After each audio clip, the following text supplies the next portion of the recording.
The morning light bled slowly across London's skyline, painting the glass towers of Canary Wharf in cold gold. Inside one of those towers, the headquarters of Calloway Holdings, silence reigned. Desks once alive with chatter now stood deserted. The air carried the scent of burnt coffee and tension. Ethan Calloway, the man whose name had once defined innovation and power, stood by the wide glass window of his 32nd floor office, staring out at the Thames. His reflection looked foreign to him, the exhaustion under his blue eyes, the loosened tie, the faint tremor in his hands. A year ago, Ethan was the symbol of triumph, a billionaire at 39, charming, brilliant, quoted in magazines, envied by rivals. But now, everything he had built was crumbling. The news channels had been ruthless for weeks. Calloway Holdings faces bankruptcy. CEO under investigation for financial mismanagement. Investors pull out amid scandal. But Ethan wasn't corrupt. He was simply betrayed by his own CFO and childhood friend, Marcus Reed, who had secretly siphoned funds, manipulated ledgers, and left Ethan to take the fall. He'd discovered the truth too late. By the time he confronted Marcus, the board had already lost faith. "Business isn't friendship, Ethan," Marcus had said with a smirk that still haunted him. "You were too busy being decent. I was busy being smart." Now, as Ethan stood in his silent empire, he felt the weight of failure sink into his chest like lead. The phone on his desk buzzed once, a reminder of yet another creditor meeting he didn't want to attend. He ignored it. Instead, he loosened his collar and whispered, almost to himself, "How did it all fall apart?" Downstairs, the world carried on, the janitorial staff mopping floors, the security team finishing their rounds, life moving through the ruins of his dreams. Among them was Naomi Adeyemi, a quiet young woman who had been working in the building for 3 months. She was diligent and polite, always the first to arrive and the last to leave.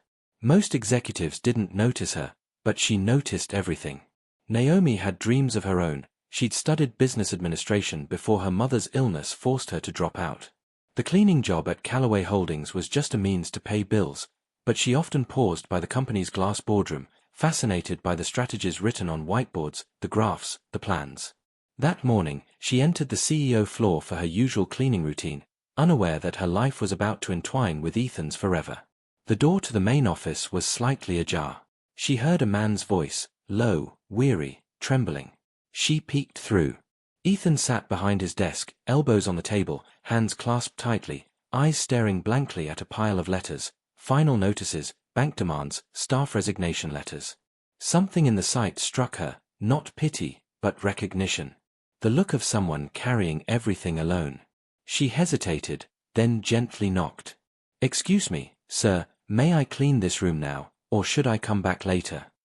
Ethan looked up, startled. He hadn't even noticed someone else was there. For a moment, he just stared, at the calmness in her dark eyes, the quiet strength in her posture. "It's fine," he said hoarsely. "You can clean." As Naomi began her work silently, he found himself watching her in the reflection of the window, the precision of her movement, the care she put into every small task. It was strange, but there was something grounding about her presence. When she finished, she noticed a photo frame on his desk, shattered glass, the picture of a younger Ethan with a team of smiling people. She paused, then gently picked it up. "Would you like me to fix this?" she asked softly. He blinked. "It's just a picture." "Still, it might help," she replied, her tone so simple yet sincere that he had no response. She set the frame aside carefully and left the office quietly. Ethan found himself staring at that repaired frame later that night. His empire might be falling apart, but that one small act of care lingered. He didn't know her name then. But Naomi Adeyemi had already become the one spark of steadiness in his collapsing world. The next few days were chaos. The news spread like wildfire across London's financial sector. Calloway Holdings had fallen.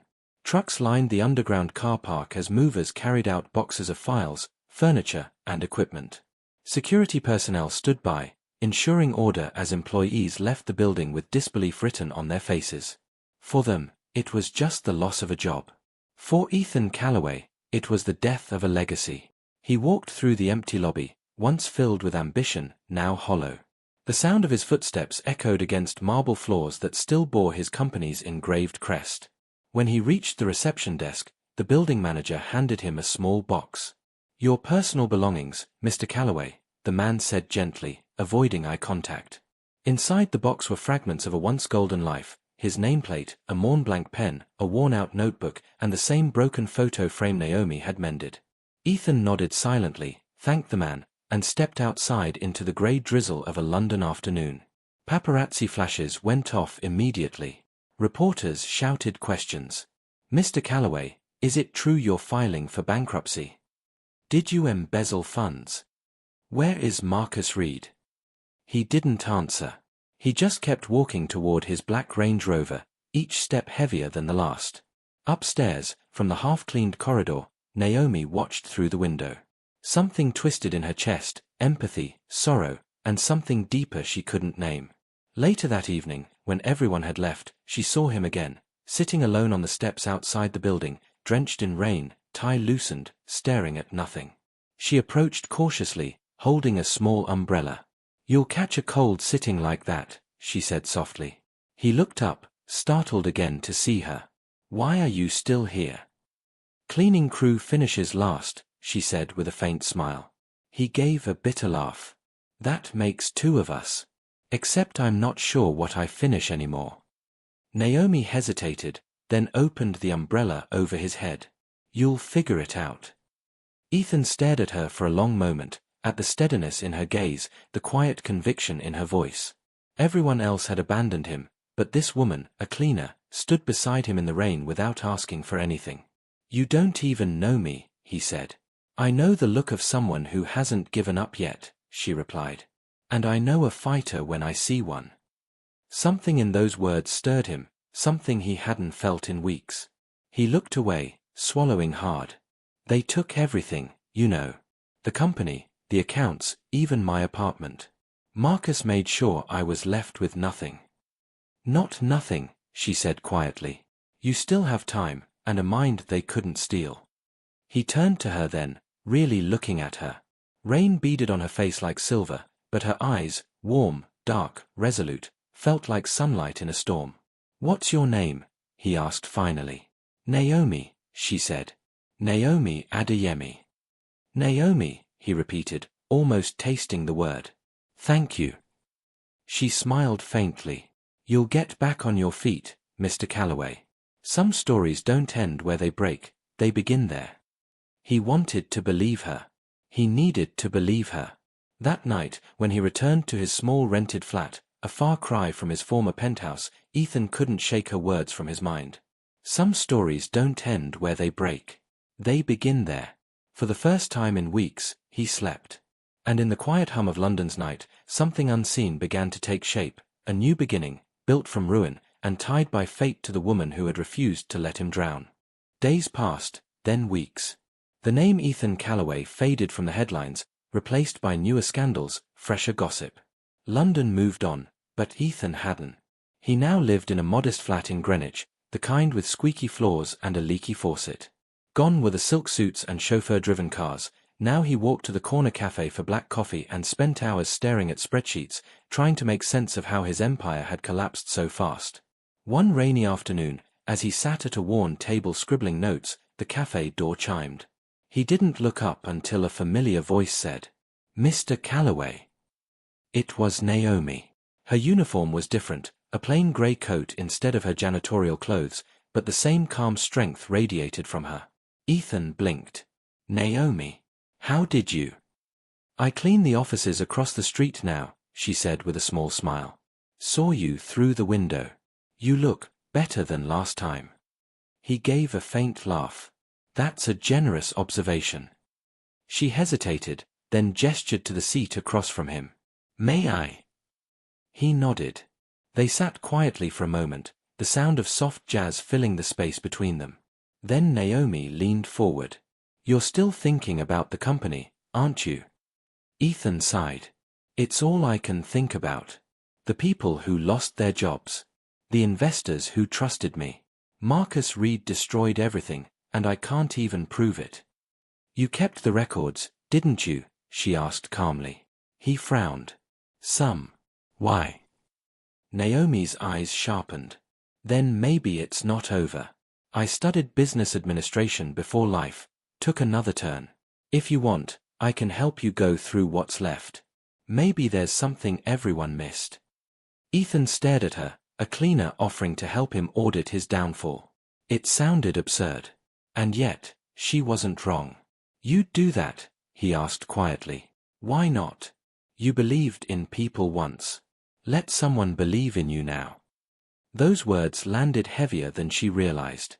That evening, she came to his flat with a small notebook and a laptop barely holding charge. Together, they sat on the floor, sorting through boxes of financial documents and old files Ethan had rescued before the receivers moved in. Hours turned into nights. Nights into a week. Naomi's sharp mind and natural sense for detail surprised him. She noticed patterns in transactions, discrepancies in Marcus's shell companies, links hidden in plain sight. "Here," she said one night, pointing to the screen. "This company, Reed Ventures Limited, it's been receiving funds from one of your overseas subsidiaries for months. But the paperwork says it's dormant." Ethan's eyes widened. That's it. That's how he did it. For the first time in months, he felt fire in his chest again, not despair, but purpose. They worked through the night. Naomi brewed coffee while Ethan pieced together every fragment of deceit. By dawn, they had enough evidence to expose Marcus, to clear Ethan's name and prove the truth. As the first light of day broke over the Thames, Ethan turned to her, exhaustion and gratitude in his eyes. "Naomi, I don't know how to thank you." "Don't," she said simply. "Just don't give up again." He smiled faintly. "I won't. Not this time." For a moment, silence hung between them, warm, charged, fragile. Ethan looked at her differently now, not just as a cleaner, or even as a friend, but as the person who had seen value in him when the entire world turned away. That morning, when Naomi left his flat to catch the early train, Ethan stood by the window watching her disappear into the London fog. He whispered to himself, almost in disbelief, "She's saving me, and she doesn't even know it." Ethan's flat had become a war room. Coffee cups lined the counter, spreadsheets and bank statements were scattered across the table, and Naomi's laptop hummed steadily as she cross-referenced financial trails. London's drizzle tapped against the window like a metronome for their late-night vigil. "Look at this," Naomi said, pointing at a sequence of transactions. "Marcus moved nearly £12 million last quarter. And every transfer has a paper trail designed to look legitimate." Ethan rubbed his temples. He thought he could bury everything. He thought I'd never find it.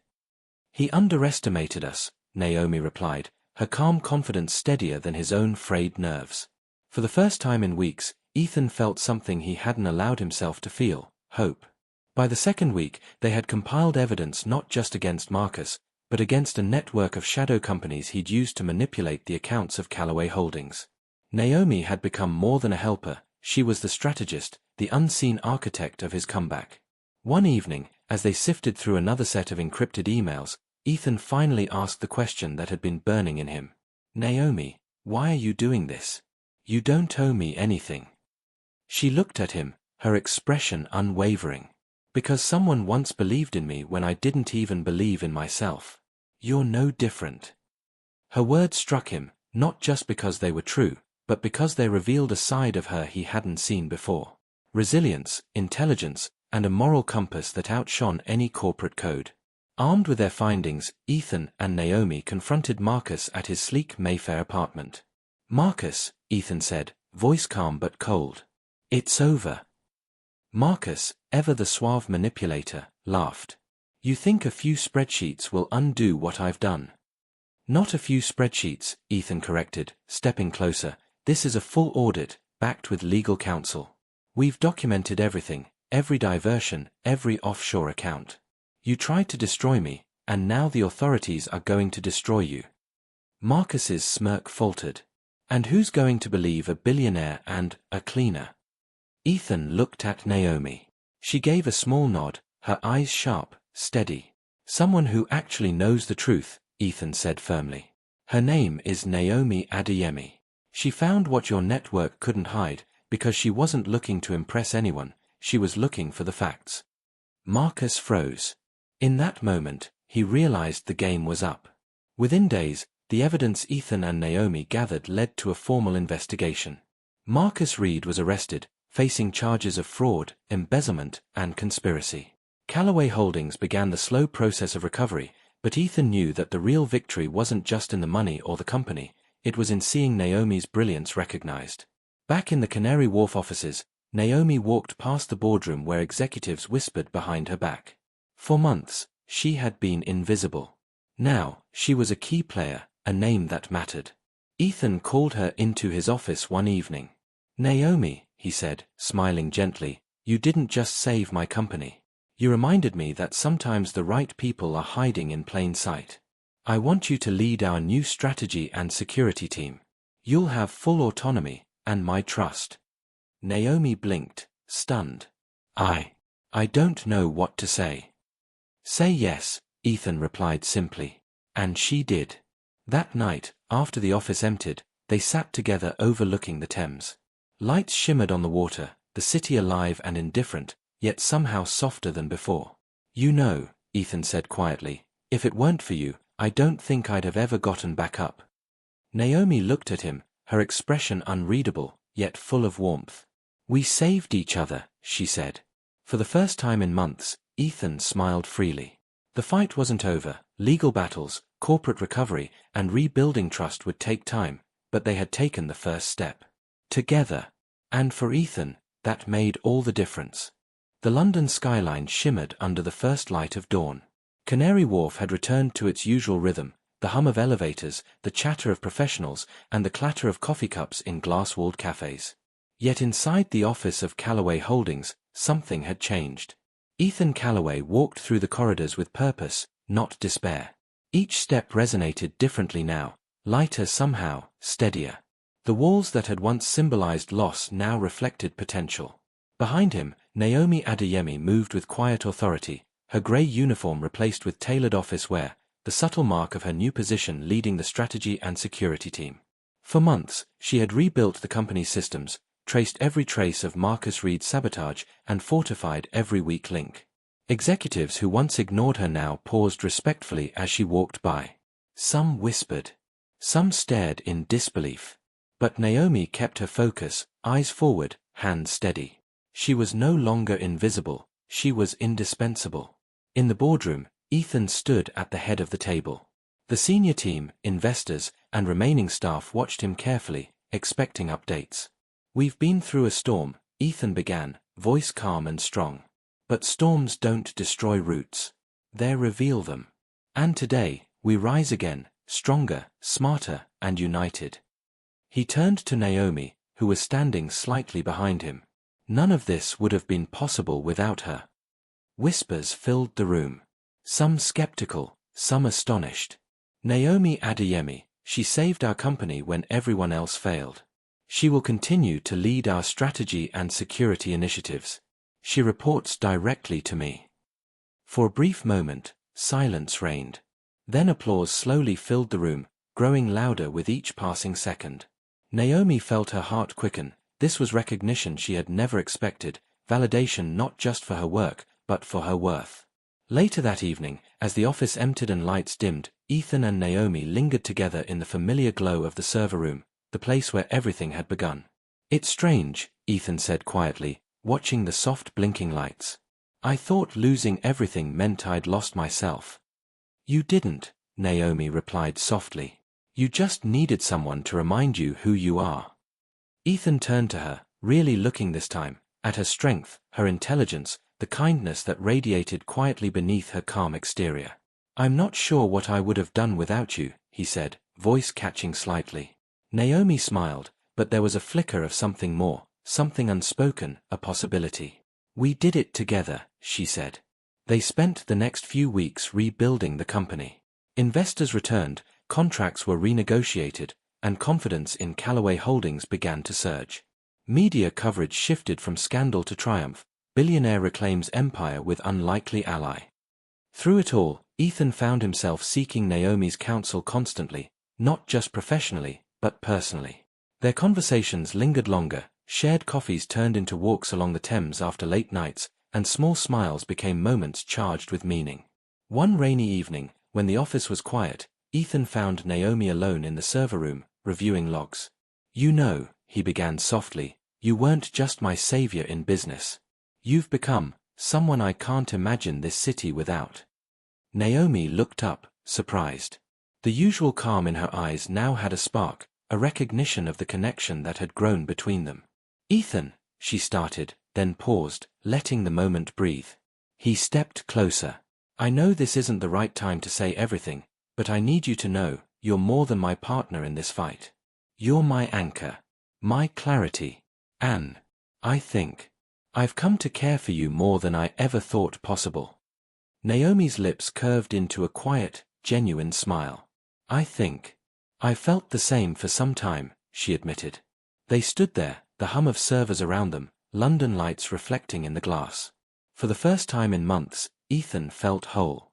Not because of his company, not because of wealth regained, but because someone had seen him, truly seen him, and believed in him when he had almost given up.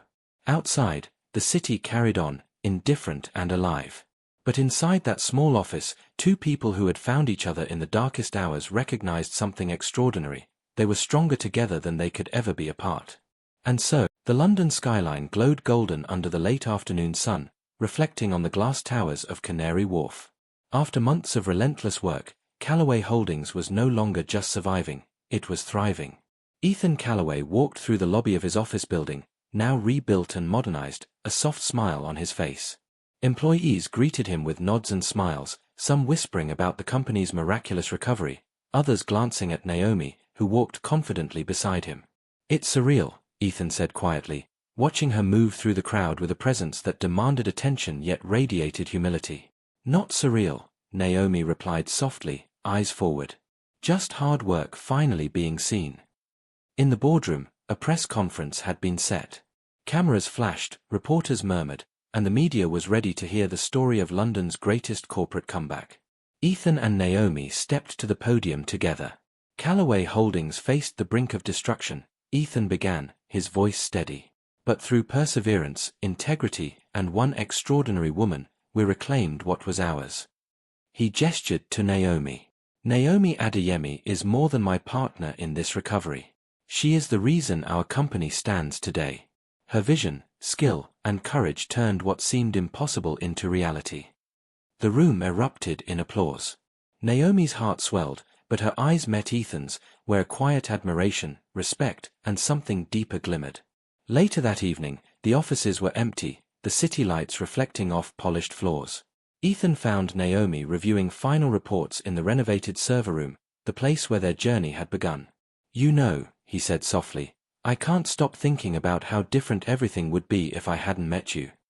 Naomi looked up, a small smile tugging at her lips. "You'd still be working through spreadsheets in despair." "I'd still be lost," Ethan admitted. "But now, I'm not. Because of you." She set her laptop aside, stepping closer. "And now," he said, reaching for her hand, "I don't want to imagine a future without you in it. Not just as my partner in business, but in life." Naomi's eyes softened, the weight of months of struggle, triumph, and shared nights of work lifting into something lighter, something tender. "Ethan, I've been waiting for you to notice," she said, her voice steady yet full of warmth. "I'm noticing," he whispered, pulling her closer. "Every day, I notice. And I want us to build the rest of our lives together. Not just a company, not just a team, us." Outside, the city hummed with life, oblivious to the quiet miracle unfolding in a small corner of it. Two people who had met by chance, fought through betrayal, loss, and doubt, now stood together, resilient, victorious, and deeply connected. Months later, Naomi oversaw a cybersecurity conference at Calloway Holdings' newly named Adeyemi Innovation Center, the office where her brilliance had saved the company. Journalists, executives, and tech experts gathered to hear her speak. She commanded the room effortlessly, her story inspiring others. Ethan stood at the back, watching her with pride and admiration. He realized something profound. Wealth, fame, or power had never mattered as much as the person standing beside you, the one who believed in you when the world had forgotten your worth. That evening, on the rooftop of the office, London stretched endlessly before them. The lights shimmered like stars brought to earth. Ethan turned to Naomi, taking both her hands. "You saved everything that mattered," he said, voice trembling slightly. "The company, my life, and now my heart. Will you be with me, not because you have to, but because you want to?" Naomi smiled, eyes glistening. "I chose this a long time ago," she whispered. "You just had to catch up." He laughed softly, slipping a simple but elegant ring onto her finger. "Then I'm finally paying attention," he said. They stood there, hand in hand, looking over the city they had fought to reclaim, ready to start a new chapter, together. And so, from the ruins of betrayal and loss, rose Calloway Holdings, stronger than ever, and a love story that began in despair and found its way to triumph. Because sometimes, the people who can change your life aren't in the spotlight. They're quietly remarkable, waiting for a moment to be seen, and for you to finally believe.